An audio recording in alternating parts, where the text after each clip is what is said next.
Bonjour, monsieur Atikouni. Bonjour. Le syndicat national des greffiers et l'association des greffiers du Togo entrent en grève les 22, 23, 24 prochains. Dites-nous ce qui vous amène à cette situation.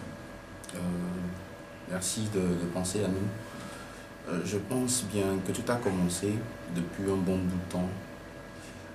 C'est une revendication qui a commencé depuis les années 1996, au cours de laquelle les greffiers ont eu cette idée de voir leur corporation régie par de nouveaux tests. Donc, dans cet élan, beaucoup de choses ont été faites.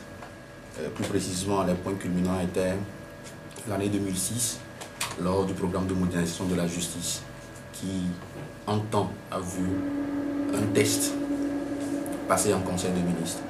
Mais depuis ce temps, ce test également a disparu pour des raisons que nous ne savons pas trop. Donc, en 2014, nous avons été encore amenés, après plusieurs réflexions, à relancer également ces revendications. Donc, ces revendications battent de l'aile. Ça ne connaît pas un aboutissement comme ça se doit. Donc, c'est pour ces raisons qu'après de beaucoup de réflexions, on était encore en Assemblée générale le 3 décembre 2016 à Atakpamé. Et au cours de cela, les collègues ont suggéré qu'il était nécessaire que nous nous levions sur la situation. Donc, en bref, c'est ce qui nous amène encore à rentrer en grève les 22, 23 et 24 prochains. Voilà, les greffiers en grève. Un greffier, c'est qui? Un greffier, c'est bien. Beaucoup de personnes ne savent pas ce qu'est le greffier.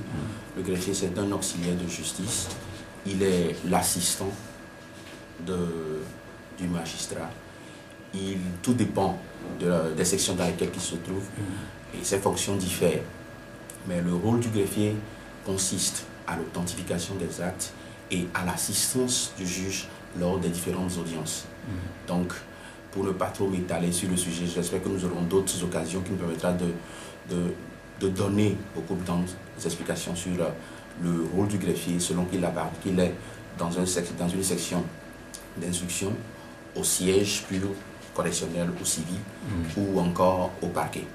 Donc son rôle même, il est un auxiliaire de justice et il authentifie les actes et il est également assistant du juge aux différentes audiences. Voilà. Qu'est-ce que vous mettez dans votre plateforme revendicative? Notre plateforme revendicative est autour de 3 points. D'abord, le statut qui permettra de régir le corps et octroyer des avantages. Ensuite, nous avons également les conditions de travail dans lesquelles nous nous retrouvons chaque jour. Parce que vous n'êtes pas sans savoir que le but même du gouvernement, c'est d'avoir une justice efficace. Et une justice efficace passe par certains aspects.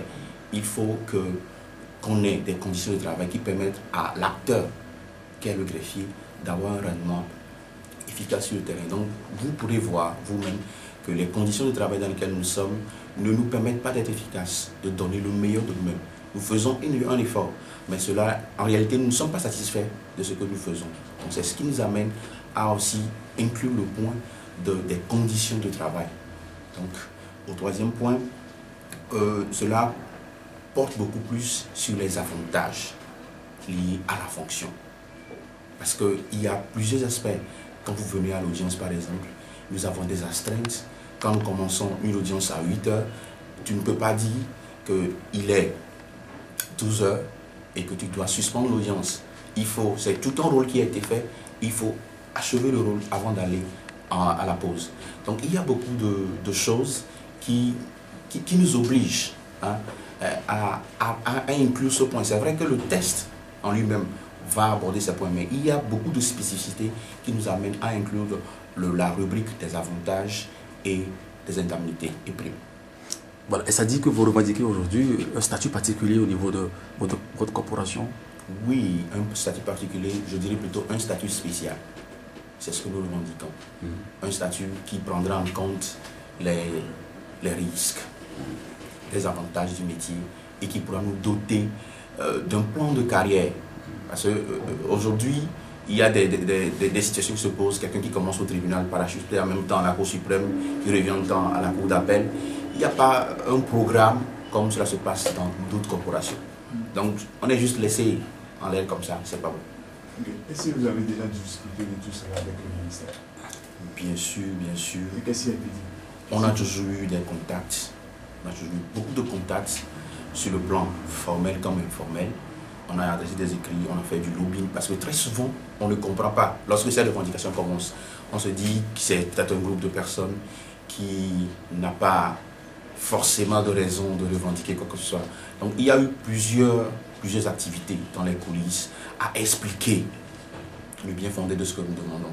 Parce qu'aujourd'hui, il y a une inquiétude, c'est que l'effectif que nous avons actuellement n'est pas correct. Nous avons, sur le plan national, on a un effectif de 194 greffiers. Alors que quand nous voyons le niveau de ceux avec qui nous travaillons directement, c'est beaucoup plus élevé. Or, les statistiques demandent à ce qu'il y ait 2 greffiers pour un magistrat, afin que le rendement soit beaucoup plus... Mais aujourd'hui, on se retrouve à peut-être un greffier pour 2 magistrats, parfois un greffier pour 3, c'est pas normal. Donc, si les revendications ne connaissent pas un aboutissement heureux cette année, on se demande, parce qu'il faut un temps à la personne, mais on se demande vraiment, est-ce que la formation, le temps qui est imparti pour la formation, est-ce qu'on ne risque pas de nous trouver dans les années de 2020? Donc, il faut nécessairement qu'on connaisse un aboutissement à notre statut cette année.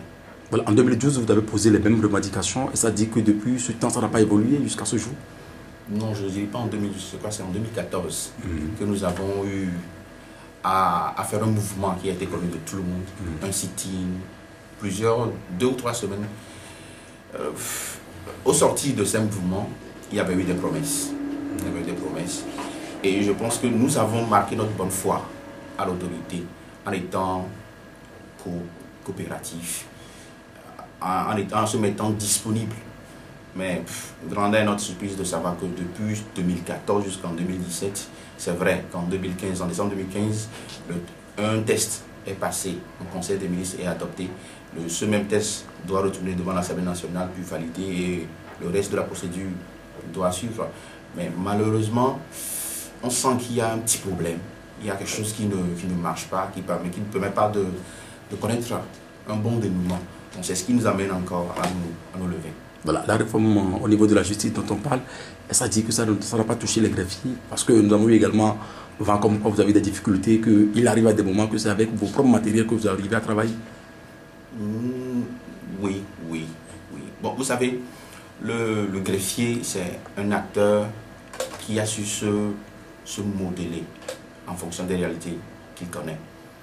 Par exemple, je ne cache pas, j'ai mon PC avec lequel je travaille à la maison. Parce que quand tu vois un peu sur le bureau, déjà vous voyez un peu, vous voyez l'état des dossiers. Donc à un moment donné, le temps seulement de travailler au bureau ne nous permet pas d'être efficace. Donc il faut à la fois recevoir, il faut donner des instructions, diriger des gens, et au même moment il faut sortir des dossiers. Donc on est obligé d'avoir nos propres matériels de travail à la maison. Et le week-end, même des dimanches, nous nous retrouvons au tribunal pour travailler. Donc c'est vrai, le programme de modernisation a touché quelques points. Aujourd'hui, on ne travaille plus avec la machine dactylographe. Il y a quelques PC, mais encore faut-il que le logiciel avec lequel nous travaillons soit mis à jour très souvent. Il y a des petits contours qui ne sont pas pris. C'est vrai qu'ils ont donné l'outil informatique, mais il y a plusieurs trucs qui ne permettent pas à cet outil informatique d'être rentable. Vous voyez, il faut avoir un technicien qui vient chaque fois remettre à jour le logiciel, vérifier, puisque on travaille dans des machines en réseau. Il faut sortir des dossiers d'ici, le donner à l'autre. Donc ça fait que même la machine même n'est pas aussi sécurisée. Vous voyez un peu. Donc parfois, on va avoir le risque de perdre tout un fichier. Toi-même, tu es obligé d'appeler avant que peut-être les chefs ne décident de faire passer quelqu'un. Tu es obligé d'appeler un maintenancier. Donc voilà un peu. C'est vrai que le programme de modernisation a touché certains aspects, mais il reste encore beaucoup à faire. Voilà, quels sont les rapports entre vous et les magistrats et les juges du siège? Nous avons de très bons rapports. Mais par rapport à cette situation, je veux dire. Ah, ok. Par rapport à cette situation, bon, je pense que chacun, de son côté, essaie de faire ce qu'il peut faire.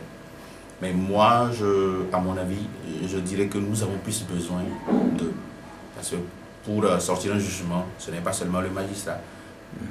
J'ai dit au début que nous authentifions, nous certifions les actes. Il y a le contre-saint, il y a la signature du greffier. Donc il faut qu'ils soient une position morale et qu'ils arrivent à porter nos revendications lorsque le moment sera là. Parce que c'est vrai, c'est deux corps différents. Hein, c'est deux corps différents. Mais parce que nous rendons tous la justice, je pense que le moment est là pour qu'ils nous soutiennent et qu'on puisse finir une fois pour de bon avec ce sujet. Et l'administration pénitentiaire, il arrive à des moments, les détenus vous accusent, vous les greffiez au niveau de la lenteur constatée dans les dossiers. Bien sûr. C'est beaucoup de choses. On a plusieurs des gens, c'est parce que les gens ne comprennent pas. Il y en a qui le comprennent. Il y a plusieurs personnes qui disent ceci, cela. Mais en réalité, nous pensons que c'est lorsque ces situations, le statut, les conditions de travail seront là, et que peut-être que le greffier ne fait pas ce qu'il doit faire, c'est en ce moment que ces griefs peut-être seront avérés. Mais lorsque les situations dans lesquelles nous travaillons ne sont pas celles que ça doit être, vraiment chacun peut se cacher, excusez-moi, sous ces petits bévues. Voilà. Vous exigez aussi la protection au niveau des contacts directs physiques avec les détenus qui sont contaminés par moment, entre guillemets, au niveau des maladies. Vous exigez aussi la protection. Oui, bien sûr. Je vais vous donner juste un petit exemple. Un jour, il y a cela 2 ans, j'étais à l'instruction chez le doyen des juges d'instruction. Et lui et moi, nous sommes dans une situation où on devait extraire un détenu pour lui notifier l'ordonnance de mise en liberté provisoire qui avait été rejetée d'ailleurs. Et le gars avait la tuberculose. Maintenant, il me demande qui va aller. Parce que nous devons l'extraire pour venir chez nous au bureau. Or, le bureau est fermé. Le risque de contamination, vous-même, vous le savez. Donc, nous devons se poser la question de savoir qui va aller. Donc, c'était un peu difficile. Mais finalement, c'est le greffier qui l'a fait. Et seul dans son bureau. Mais rendons grâce que Dieu nous protège toujours. Mais pas parce que Dieu nous protège, nous allons toujours le faire comme ça. Voilà. Et ça dit qu'au niveau de la maison d'arrêt, la situation est pénible, au niveau des détenus. Quand on parle des maladies, la tuberculose ici, là. Bon, j'ai quitté l'institution, ça fait un bon bout de temps. Je ne peux pas me prononcer là-dessus. Ouais. Mais vous tous, vous le savez très bien, que la situation incarcérale n'est pas aussi ça. C'est vrai que l'autorité fait un effort. Mais je pense qu'il est de bon ton que sur ces questions, qu'il y ait un programme qui permet de bien faire les choses. Voilà, parlons de ces revendications. Si rien ne fait d'ici le 20, 21, 22, dont vous parlez, est-ce que vous allez rentrer toujours en grève ou bien déjà il y a des contacts? Des contacts? Non. À part une réunion d'information que nous avons eue avec le garde sur le demain, pour le moment, il n'y a pas de réaction. Nous osons croire que dans les coulisses, ils font le nécessaire pour que nous n'arrivions pas à un arrêt de travail. La semaine s'achève, la presse en parle pratiquement toute la semaine. L'autorité n'a pas encore fait de pas avec vous? Non, c'est ce que je vous disais tantôt, qu'à part la réunion d'information du demain, il n'y a pas eu d'autres rencontres pour le moment. Et nous marquons toujours notre bonne foi. Ce n'est pas une joie pour nous d'aller en grève, non. Mais nous osons bien croire que d'ici là, une solution sera trouvée. Ce moment de grève dont vous faites cas tout à l'heure, c'est sur l'ensemble du territoire ou bien c'est seulement au niveau du tribunal de Lomé et également au niveau de la cour d'appel de Lomé?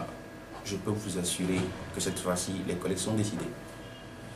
Et c'est parce que nous sommes des responsables qui arrivons à prendre le dessus. Sinon, ce mouvement serait depuis connu de tout le monde.